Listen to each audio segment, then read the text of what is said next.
भारत पिता म्हणत नाही, पण काय म्हणतो? माता. एवढी ताकद त्या शब्दामध्ये आहे. सहन शक्तीची प्रतिमूर्ती म्हणजे माँ आहे.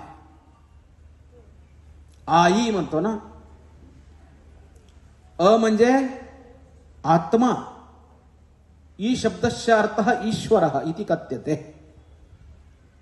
आई शब्दामध्ये फार मोठी ताकद आहे बघा. एक आत्मा आहे आणि एक ईश्वर आहे, म्हणून त्याला आपण माँ म्हणतो. फार मोठी ताकद. स्वामी विवेकानंदांना जन्म दिला कोणी? एक आई आहे. बाबाचं पण नाही शरलं बघ नाही, परंतु तिथं पण एक नारी शक्तीची ताकद आहे.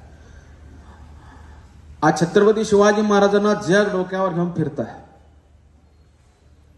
स्वराज्य स्थापक म्हणून. इतकंच नवं, धर्माचे पालक म्हणून, गोरगरिबांचे नायक म्हणून.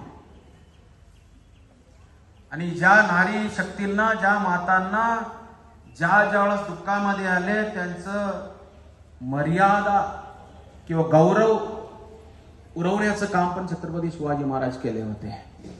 इतिहासमध्ये तसा महानायक आपण बघायला गेलो तर दिसतच नाही असा नायक.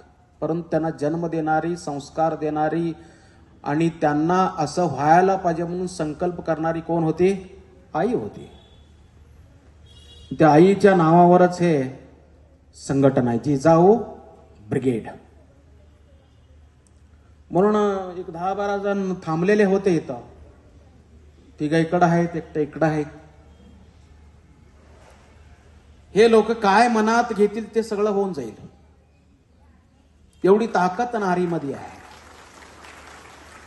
कारण देव त्यांच्यामध्ये तेवढी सामर्थ्य दिलेलं आहे. नारीमध्ये एवढी शक्ती आहे की त्यांनी काय संकल्पना करून जातील की तेवढी ते निर्माण करण्याची ताकद आहे. हा, एक मुलगा आला तर फक्त एक कुळाचा, एक वंशाचा उद्धार करेल. परंतु एक मुलगी जर मान केली तर दोन्हींचा पण उद्धार करेल.